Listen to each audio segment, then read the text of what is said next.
When we go back for the meet and greet, and Olivia Rodrigo says to me in front of my 13-year-old daughter and her friend, "Without your mother, none of this would have been possible." That's when it clicked. That's it. Courtney Love recently responded to a Spin magazine story saying that there is no whole reunion, but said that you and her will play some shows and new songs. So, I mean, do you have any tea for us? My answer is that romantic love is a mystery. You know how you can't control love. Yeah. You cannot control Courtney's plan. And what I will say, though, that is phenomenal is no manager or schedule could have ever been lined up that Courtney has a new album and a documentary film the same year that I have an album, a photo exhibit, and a photo.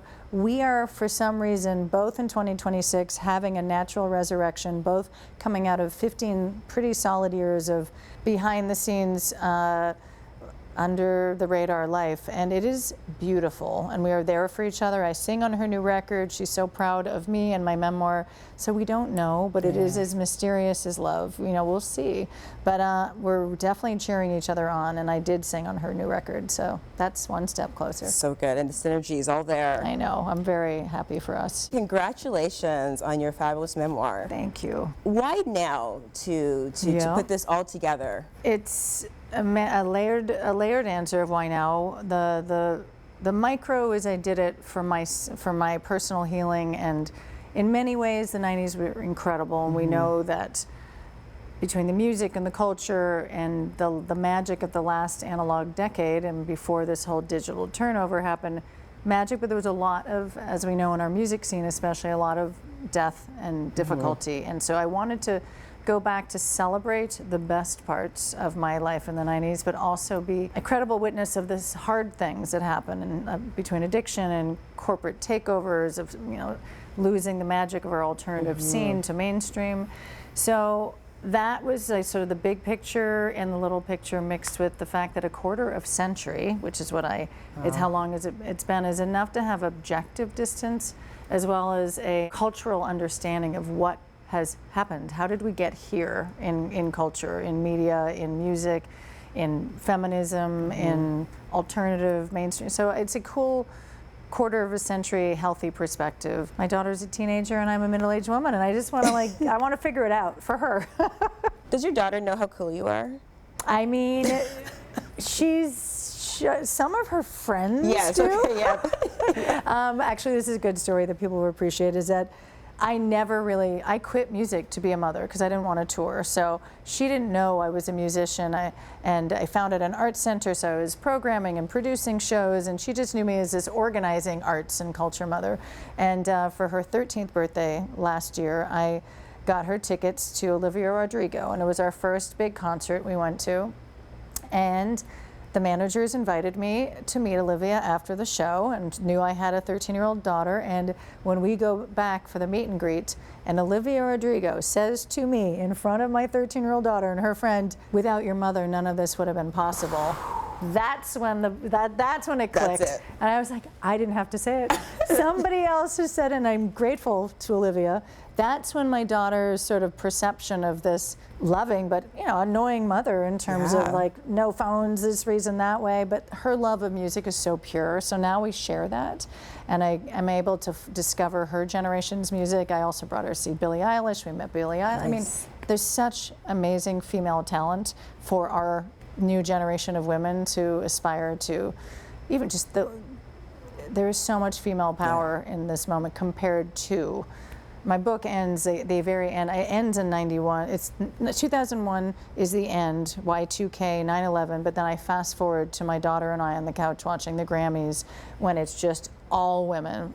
Taylor, Billie, Olivia, Joni Mitchell, Traci Chapman. It was just so incredible, and I sat there and I thought, I don't have to tell my daughter that women, it's here. It's right there. And when I had been nominated for Grammy the whole 20 years earlier, we were the only women in the rock category. It was like a subcategory, and it was still male dominated. So we've come a long way in music. Your book kicks off with the band about to perform in front of 65,000 people in the Reading Festival in the UK. So take me back to that bubble. Well, I was a 22-year-old Concordia University photography student who had only played 7 concerts with my rock band when I was just plucked out of obscurity and joined Hole and became Courtney's bass player. So the extreme A to Z, like truly like Cinderella, from the underground to the biggest stage in the world.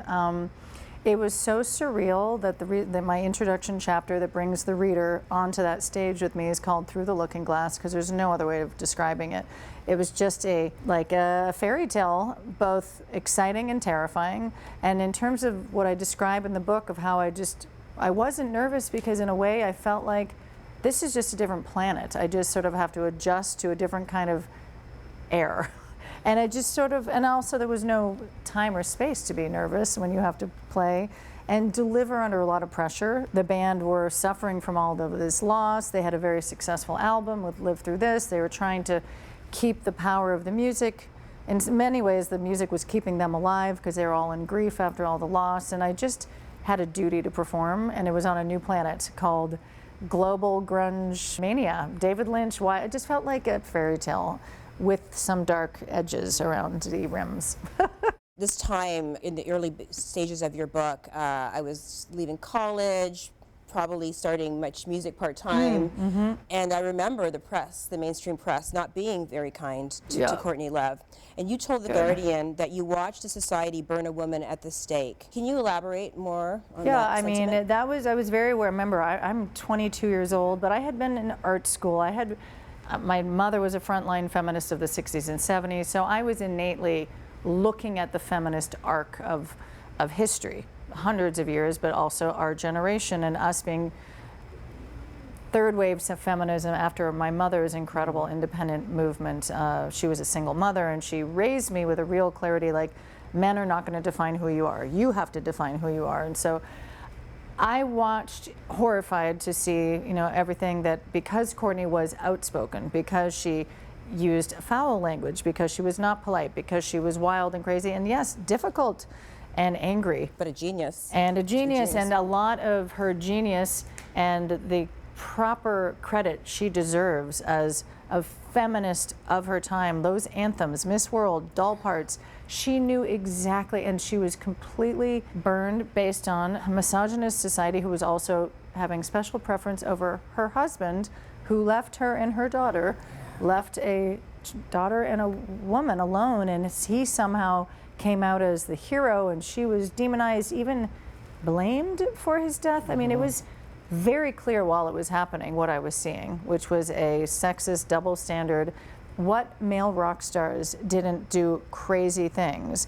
And Courtney wasn't doing crazy things to other people. She was just being a wild within herself. She was abandoned. She had terrible childhood. She worked as a stripper. I mean, she was a woman trying to find agency. And I was a big part of the book is reframing what society owes, not her because Courtney deserves it or us whole, what women deserve. Also in the book, you bring up your mother, and you say that you're I'm the product of a one-night stand between two radically beautiful and adventurous souls who in their fearless independence came together for a romantic weekend. Maybe that's the beginning. That is the opening chapter, yes. So how do you think the universe conspired to create you? Oh, I like this kind of question in an Etalk. This is my favorite kind of question. Yeah, I mean, in the book, as much as it is a story of women in rock in the 90s and analog, digital, corporate takeover of alternative scenes, there is an undercurrent that was very important for me to keep in the book, which was that I have always felt a sense of my soul and my destiny in this lifetime. And my parents, the randomness of these two wonderful my parents were pioneers of their counterculture moment in the 60s and 70s in Montreal. But my chance of coming to life, I always felt somewhere deep inside that there was a big reason I was here, not because I'm important, but because forces showed me the way I fell in love with music, and these accidental things brought me to join this giant band over the course of very little time.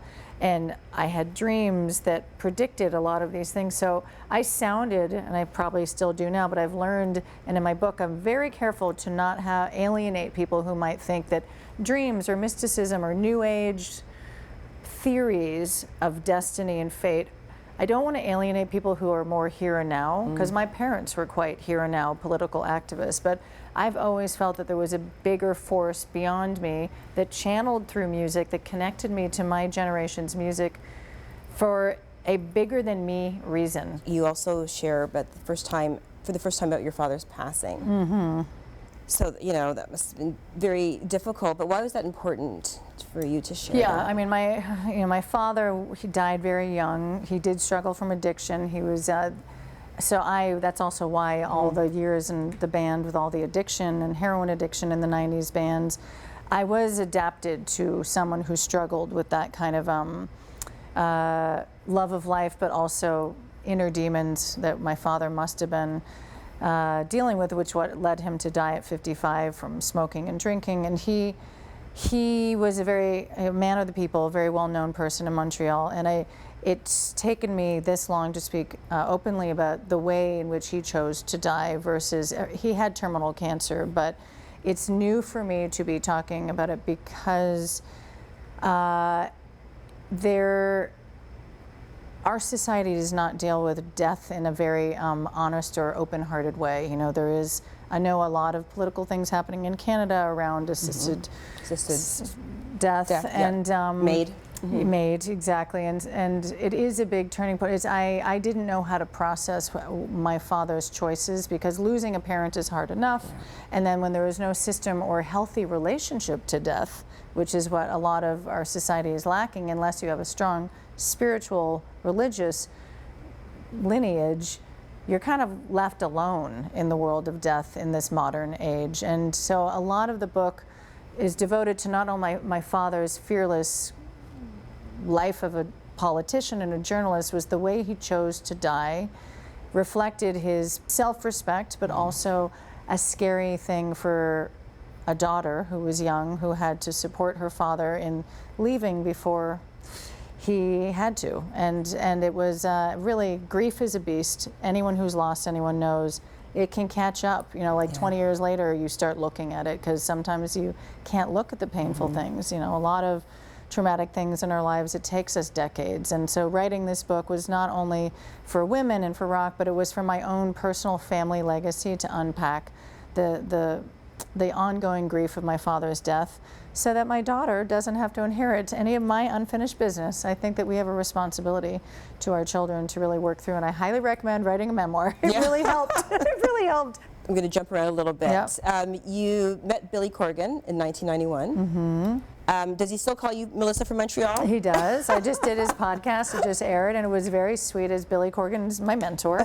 He discovered me and inspired me to play bass, because I fell in love with the Pumpkins when I saw them play in front of 20 people for $1 in Montreal when they were brand new. And then later, my band in Montreal opened up for them. He saw I was a great bass player, and he became my mentor, introduced me to Hole, was my gateway to Hole, and then later I joined the Pumpkins when his bass player moved on. And when I did his podcast last week, it was the first time that my mentor sat down and interviewed me about my entire life story, and we recounted the ways that we met, which is the very kind of grunge Cinderella beer bottle story, where basically a fan in this punk rock club threw a beer bottle at him. He got in a fist fight, and I went as a polite Montrealer and apologized on behalf of my city, and had fallen in love with the band that night, and it changed my life.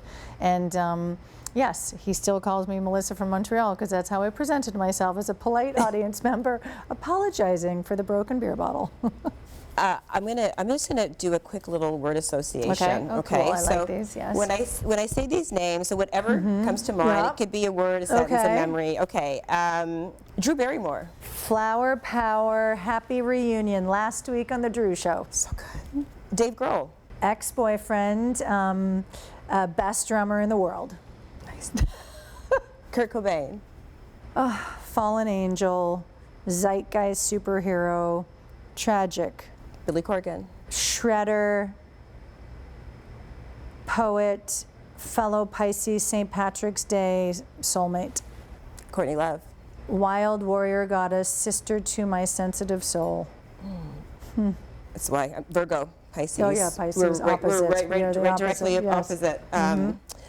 So there's a Beatles biopic coming out. So if there is one on Hole, Who would you want to play you? Wow. Oh, I love that redhead from Stranger Things. Sadie Sink. Sadie Sig. Sadie Sink. My daughter looks like her, and my daughter, yes. So when I was watching Stranger Things with her, I kept thinking, oh, that's like my daughter older, so she could be me younger.